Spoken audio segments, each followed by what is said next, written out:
మానవత్వపు మధురిమను చూశాను.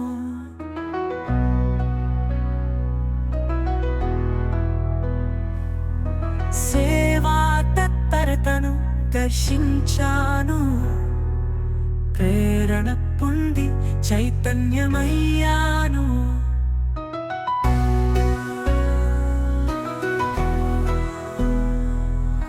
మీ భజనామన కార్యక్రమాలతో హృదయాలను గెలిచారు. మార్గదర్శకులయ్యారు, ప్రేమ దీపికలయ్యారు. మహానుభావుల జీవితం కదిలిస్తుంది, నవయువతకు ఆదర్శమిస్తుంది. నీలో నేను, నీలో నేను, నీ సేవకు వందనం, అభివందనం.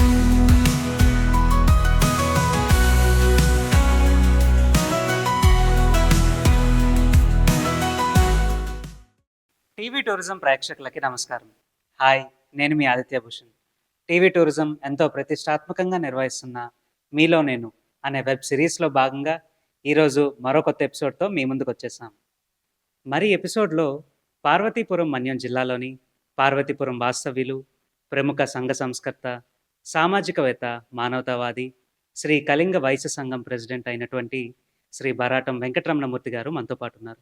మరి వారి జీవిత విశేషాలు, వారు చేస్తున్న సేవా కార్యక్రమాల గురించి వారి మాటల్లోనే విందాం. నమస్తే సార్. నమస్తే మేడం. టీవీ టూరిజం ప్రేక్షకులకు నా నమస్కారం. నా పేరు బరాటం వెంకటరమణమూర్తి. నేను సత్యనారాయణమూర్తి కాంతమ్మల గారి తృతీయ సంతానం. మేము నలుగురు అన్నదమ్ములు, 2 అక్క చెల్లెలు. నాకంటే పెద్దవారైన అన్నయ్య చంద్రశేఖర్ పక్కేరు, తమ్ముళ్ళు బాలకృష్ణమూర్తి, కృష్ణావతారం, అక్క చెల్లెలు గౌరీదేవి, గంగవేణి. మా తాతగారి నుండి తండ్రి గారు, తాతగారు అందరూ వ్యాపారస్తులు. 1957లో నేను 3వ సంతానంగా జన్మనిచ్చాను. నా విద్యాభ్యాసం ఇంటర్ వరకు చదువుకొని తల్లిదండ్రులతో వ్యాపారంలోకి ప్రవేశించింది. సార్, మీ ఎడ్యుకేషన్ అలాగే మీ కెరీర్ గురించి మా ప్రేక్షకులకు వివరించింది. మేము అప్పుడు ఐటీసీ డిస్ట్రిబ్యూషన్స్ ప్లస్ ఎఫ్ఎంసీజీ ప్రొడక్ట్స్కి పార్వతీపురం ఏరియాలో డిస్ట్రిబ్యూషన్గా వ్యాపారం చేస్తూ ఉన్నాం. చదువు అయిన తదుపరి వ్యాపారం చేస్తూ సేవా కార్యక్రమంలో పాల్గొంటున్నాం. అయినా ఇంటర్మీడియట్ వరకు చదివి వ్యాపారంలోకి తల్లిదండ్రులకి సాయంగా వ్యాపారంలోకి వచ్చి వ్యాపారాన్ని అభివృద్ధి చేశాం. మదర్ చిన్నప్పుడే పోయారు, తర్వాత తండ్రి గారు పోయారు. తండ్రి గారు పోయినా సరే మేము అన్నదమ్ములతో కలిసి వ్యాపార బాధ్యతలు పంచుకొని చేస్తూ ఉన్నాం. నాకు పెళ్ళయి 30 years మేము కలిసి ఉన్నాం. ఇప్పుడు ఈ రోజుల్లో ఒకసారి పెళ్ళి అయితే 2వ సంవత్సరంలో సపరేట్ అయిపోతున్నారు. 30 సంవత్సరాలు మేము కలిసి ఉన్నామని మా కమ్యూనిటీలో ఉంటే బరాటంలో చూడండి వాళ్ళు ఎలా ఉన్నారు అని చెప్పుకునేవారు. సార్, మీ కుటుంబ నేపథ్యం గురించి మా ప్రేక్షకులకు వివరించండి. 1979 సంవత్సరంలో నాకు ఉమాదేవి గారితో వివాహం జరిగింది. పెళ్ళైన తర్వాత 30 years మేము కలిసి ఉన్నామంటే ఆశ్చర్యంగా ఉండేది అందరికీ. నాకు ఒక అబ్బాయి, 2 అమ్మాయిలు. అబ్బాయి 3.5 సంవత్సరాలప్పుడే నేను విశాఖపట్నంలో జాయిన్ చేసి వాళ్ళు చదివేందుకు ప్రత్యేక శ్రద్ధ తీసుకొని ఈరోజు అతను డాక్టర్ అయి ఎండిఎస్ చేస్తూ గీతం కాలేజీలో ప్రొఫెసర్గా చేస్తూ ఈవినింగ్ టైం క్లినిక్ నడుపుతూ మమ్మల్ని గౌరవమైన స్థానంలో ఉంచారు. అలాగే 2 అమ్మాయిలు వాళ్ళు బీటెక్ చదువుకున్న తర్వాత వాళ్ళకి వివాహం చేయడం జరిగింది. పెద్ద అమ్మాయి సాధన, అతన్ని సంపత్ కుమార్ ఐబిఎంలో సాఫ్ట్వేర్ ఇంజనీర్ బెంగళూరు ఇచ్చి వివాహం చేయడం, వాళ్ళకి ఒక అమ్మాయి ఉండడం. తర్వాత 2వ అమ్మాయి స్పందన ప్రదీప్ కుమార్ని ఇచ్చి వివాహం చేయడం జరిగింది. అతను శాంసంగ్ కంపెనీలో సాఫ్ట్వేర్ ఇంజనీర్గా ఢిల్లీలో వర్క్ చేస్తున్నారు. 2 అల్లుళ్ళు కూతుర్లు విదేశాల్లో ఉద్యోగం చేస్తూ యూరప్ కంట్రీస్ అన్నీ, అలాగనే ఇటు సౌత్ కొరియా అవన్నీ చూస్తూ వాళ్ళు వృత్తి ధర్మాన్ని వాళ్ళు పాటిస్తూ మాకు ఇవ్వాల్సిన గౌరవం మాకు ఇస్తున్నారు. సార్, మీరు సేవా కార్యక్రమాలు చేయడానికి ఎవరు స్ఫూర్తి? అలాగే మీరు చేస్తున్న సేవా కార్యక్రమాల గురించి మా ప్రేక్షకులకు వివరించండి. ఈ సేవా కార్యక్రమాలకు అన్నిటికును నా భార్య, నాకు వివాహం అయిన తర్వాత నా భార్య వచ్చిన తర్వాత ఈ దేవాలయం అంటే ఏంటి, అందరికీ హెల్ప్ చేద్దాం, సేవ చేద్దాం, ఆ కార్యక్రమాన్ని ఆవిడ స్ఫూర్తితోటి నేను చేయడం జరిగింది. ఈ పార్వతీపురం కన్యకా పరమేశ్వరి దేవాలయం ఒకప్పుడు ధూపదీప నైవేద్యాలు కూడా కరువైన పరిస్థితి ఉంది. అప్పుడు మేము కొంతమంది నాకున్న స్నేహితులతోటి ఈ మన దేవాలయాలు ఉందేంటి, అన్ని దేవాలయాలు బాగా జరుగుతున్నాయి అని ఆలోచించి 3 సంవత్సరములు కార్తీక సమారాధన చేసి దానికి నేనే మెయిన్ క్యాష్ అంతా ఉండి ప్రతి సంవత్సరం కొంత డబ్బు మిగిల్చి దాన్ని బ్యాంక్లో డిపాజిట్ చేసి ఆఫ్టర్ 3 ఇయర్స్ని ఆ డబ్బు వచ్చిన తర్వాత కన్యకా పరమేశ్వరి దేవాలయం వెనుక భాగం చిన్న కళ్యాణ మండపం కట్టడం జరిగింది. ఆ కళ్యాణ మండపం కట్టిన తర్వాత 1 by 1 అలా డెవలప్మెంట్ చేస్తూ దాన్ని దేవాలయానికి మనం ఎవరికి డొనేషన్ ఇవ్వక్కర్లేదు, దానికి వచ్చిన అమౌంట్ మిస్యూజింగ్ అవ్వకుండా చేస్తూ ఇప్పుడు దా వెనుక భాగంలో ఏసీ కళ్యాణ మండపం సుమారు ₹1 కోటి ఖర్చు పెట్టి చేసాం. ఆ తర్వాత దాన్ని కూడా జాగ్రత్తగా మెయింటైన్ చేస్తూ ఇప్పుడు ఓపెన్ షెడ్ సుమారు ₹35 లక్షల ఖర్చుతో ఓపెన్ డైనింగ్ హాల్ చేయడం జరిగింది. ఇది అంతా అమ్మవారి కృప. అమ్మవారికి ఈ కళ్యాణ మండపంలో వచ్చిన ఆదాయంతో చేయడం జరిగింది. నేను గత 25 సంవత్సరాలు పెట్టి జాయింట్ సెక్రటరీ, ట్రెజరర్గా ఉన్నాను. నా సేవలను గుర్తించి నన్ను కలింగవైశ్య పట్టణ అధ్యక్షులుగా యునానిమస్గా సెలెక్ట్ చేసి నాకు ఆ పదవి ఇచ్చారు. ఇచ్చిన తర్వాత నేను ఇప్పుడు ఈ కళ్యాణ మండపం, డైనింగ్ హాలు అవన్నీ నిర్మించడం జరిగింది. అది డైనింగ్ హాల్ కూడా రేపు 13వ తారీఖున నేను నా భార్య పూజ చేసి అది ఓపెనింగ్ చేస్తున్నాం. ఆ రోజున పూజా కార్యక్రమం, మధ్యాహ్నం భోజనం అన్నీ ఏర్పాటు చేస్తున్నాం. ప్రత్యేకంగా నేను కన్యకా పరమేశ్వరి దేవాలయం అంటే నాకు ప్రత్యేకమైన అభిమానం. దానివల్ల దాని డెవలప్మెంటే ఎక్కువ నేను నా టైంని స్పెండ్ చేస్తూ అక్కడ తెలుగు బుక్స్ ఆఫ్ రికార్డ్స్ ద్వారా విష్ణు సహస్ర పారాయణం చేయించి, అలాగే కోటి కుంకుమార్చన, లక్షపత్రి పూజ, కోటి తులసి పూజ దిగ్విజయంగా చేసి పార్వతీపురంలో ఆ వైశ్య సంఘం ఇంత అభివృద్ధి చెందుతుంది, ఇంత బాగా కార్యక్రమాలు చేస్తున్నారు. దానికి నాకు తోచిన సహాయం చేస్తూ ఆర్గనైజ్ చేస్తూ ఇంతవరకు మంచి అభిమానంతో, ఆదరణతో దేవాలయంలో నాకు ఉన్నటువంటి స్ఫూర్తితో ఇంతవరకు నా కార్యక్రమాలని దిగ్విజయంగా చేస్తూ వస్తున్నాం. కళింగ వైశ్యులు పేదవాళ్ళు చాలామంది ఉన్నారు. వారికి అందరికీ ఏదో విధంగా ధన సహాయం చేస్తూ ఏ ఇబ్బంది వచ్చినా మేము ఉన్నాం అని చిన్న చిన్న తగులు ఇవన్నీ ఉంటాయి. అన్నిటికీ ఓపికగా వెళ్ళి మేము మా తల్లిదండ్రులు మాకు సంపాదించి ఇచ్చారు. ఇప్పుడు నా వయసు 73 సంవత్సరాలు. ఆ శేష జీవితంలో భగవంతుడికి ఏదో విధంగా సేవ చేస్తూ ఆ శేష జీవితం గడపాలని మా ఆలోచన. దానికి నా భార్య కూడా సహకరించడం వల్లే ఇవన్నీ చేయగలుగుతున్నాం. సుమారు 2.5 సంవత్సరాల కిందట మన నలుగురు ఫ్రెండ్స్ కూర్చొని మనం నిత్య అన్నదానం ఎందుకు పెట్టకూడదు అన్న ఆలోచనతో ఒక 6 ఫ్రెండ్స్ ఉన్నారు.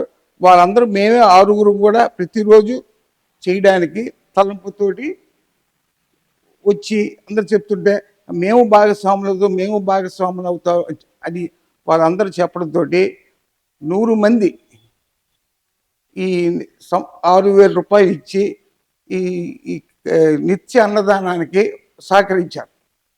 రోజుకి 30 నుండి 40, 50 మంది మనుషులు పెట్టి టైంని పెట్టి చూసుకొని వాళ్ళకి నిత్యం అన్నదానం చేస్తున్నాం.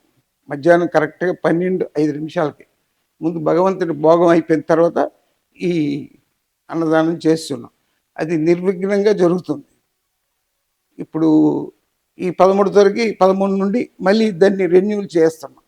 దానికి కూడా అందరూ స్ఫూర్తితో మేము ఇస్తాం, మీరు చేయండి, మీరు ఆర్గనైజ్ చేయండి అని మాకు వాళ్ళు చేయూతనిస్తున్నారు. తోటపల్లి దేవాలయంలో ట్రస్ట్గా జాయిన్ అయ్యి వారు తోటపల్లి కూడా సేవలు చేస్తూ ఉన్నాం. అలాగే టీటీడీ కళ్యాణ మండపం కట్టారు, దానికి కూడా ట్రస్ట్ మెంబర్ అయ్యి అదేవిధంగా సర్వీస్ చేస్తూ ఉన్నాం. పేదవాళ్ళకి పెళ్ళిళ్ళు చేయడం లేదు కానివ్వండి, వారు ఎవరో ఇంటికి వచ్చి మేము పేదవాళ్ళు పెళ్లి చేసుకుంటామంటే వారికి చీర, జాకెట్టు, కంచం, పసుపు, కుంకుమ, పళ్ళు, కాయలు మనకు తోచినవన్నీ ఇచ్చి వారిని సాగనంపుతున్నాము. పేద విద్యార్థుల గురించి మార్కులు హైయెస్ట్ మార్కులు వచ్చినటువంటి వాళ్ళకి సంఘం తరపున ఒక అమౌంట్ ఎంతో ఇచ్చి వాళ్ళకి దుశ్శాలుతో సత్కరించి వాళ్ళని కొద్దిగా అభివృద్ధి అంటే సంఘం మూలంగా అభివృద్ధి చేయిస్తున్నాం. నాకు మా స్నేహితులకు ఒక ఆలోచనతో మేము ఉన్నాం. వృద్ధాశ్రమం అనేది నిర్మించి వృద్ధులకి ఈ వాళ్ళకి భోజనం వసతి కల్పించి దానికి ఇప్పుడు ఇది కళ్యాణ మండపం అయిన తర్వాత దానికి స్నేహితులు ఉన్నారు, మన ఇప్పుడు మెంబర్స్లోనే వాళ్ళు ఉన్నారు. వాళ్ళ సహాయ సహకారంతో చేద్దామని ఆలోచనతో ఉన్నాం. దాని గురించి ఎమ్మెల్యే గారితో కూడా సంప్రదించడం జరిగింది.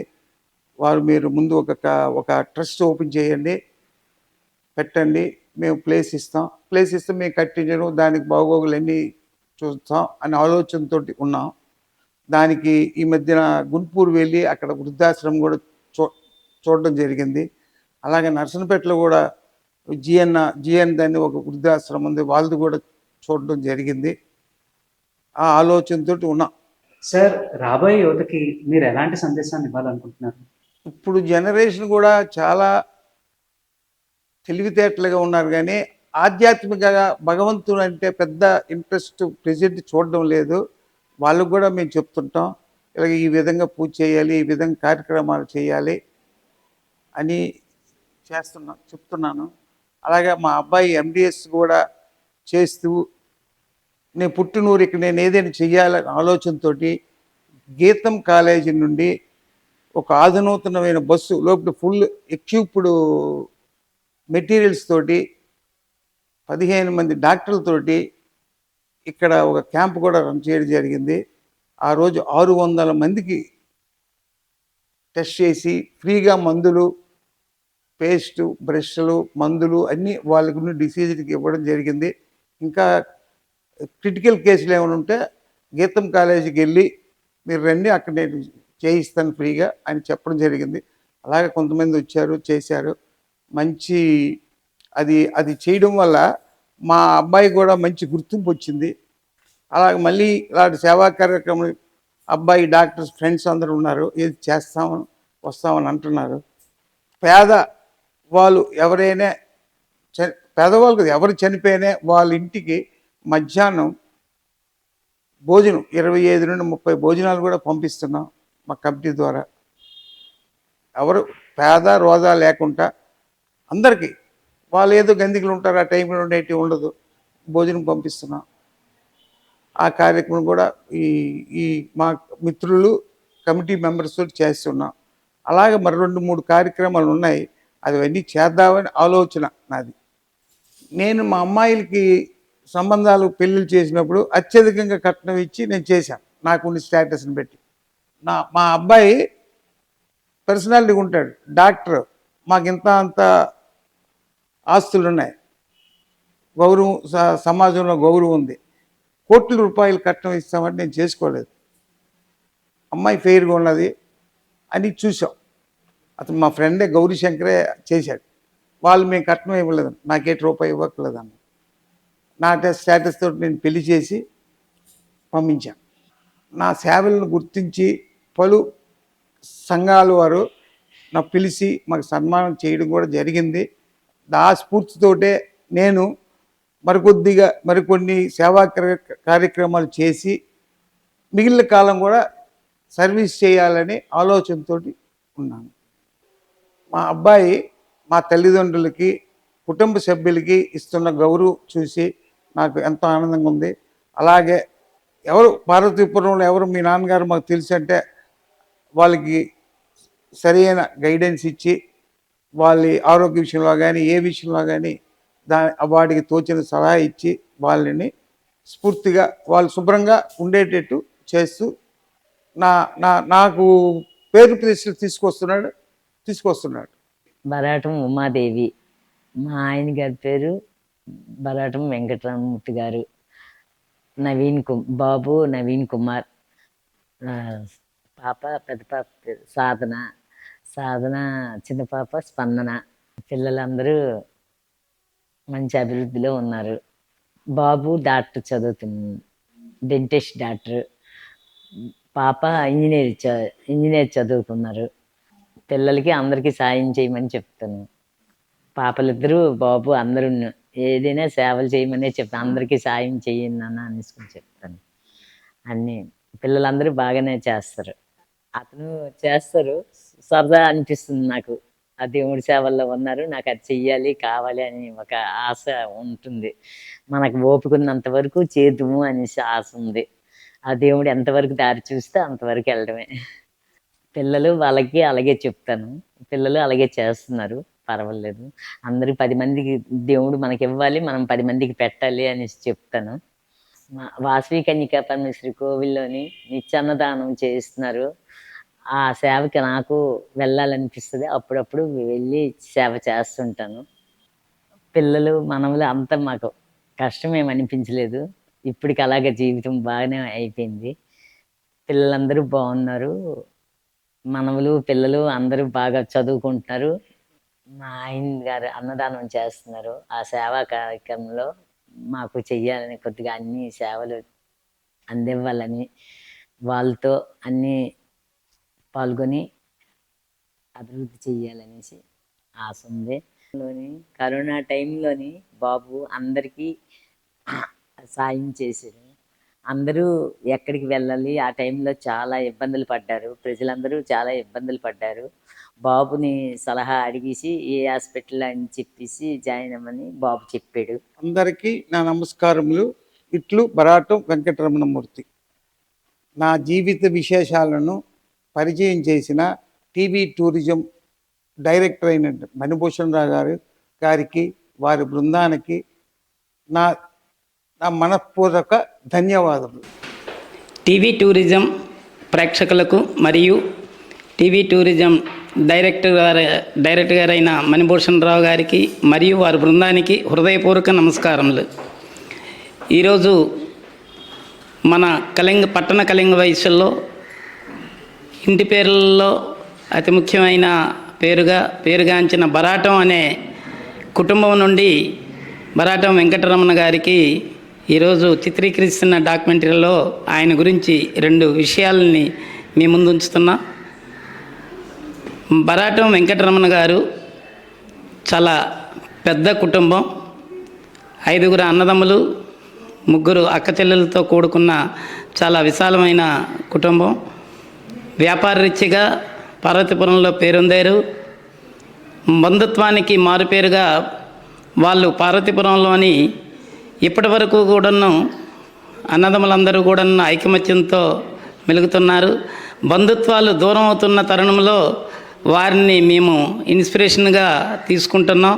ఎందుకంటే అన్నదమ్ములు అక్కచెల్లెలు ఐక్యతగా ఉండి ఏ కార్యక్రమాన్నైనా వాళ్ళ ఇంట్లో జరుగుతున్న కార్యక్రమాలు అవ్వచ్చు, బయట శుభకార్యాలు అవ్వచ్చు, ఎక్కడికైనా కలిసికట్టుగా వెళ్తారు. అది ఈ రోజుల్లో గొప్పగా చెప్పుకోవాల్సిన ఎంతైనా అవసరం ఉందని ఈ రూపంగా వెంకటరమణ గురించి నేను తెలియపరుస్తున్నానండి. నా పేరు కెంగు ప్రదీప్ అండి. నేను పార్వతీపురం కళింగ వైశ్య సంఘ సభ్యుడిని. అయితే ఈరోజు ఏపీ టీవీ టూరిజం ఈ ఛానల్ కోసం అయితే విన్నాం.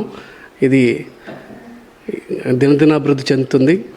దీన్ని ఎవరైతే మేనేజ్ చేస్తున్నారో మేనేజ్మెంట్ వాళ్ళకి వాళ్ళ కింద పనిచేస్తున్నటువంటి ఎవరైతే వర్కర్స్ ఉన్నారో వాళ్ళందరికీ కూడా నా తరపున మొదటగా నేను నాకు అవకాశం ఇచ్చినందుకు ధన్యవాదాలు తెలియజేసుకుంటున్నాను.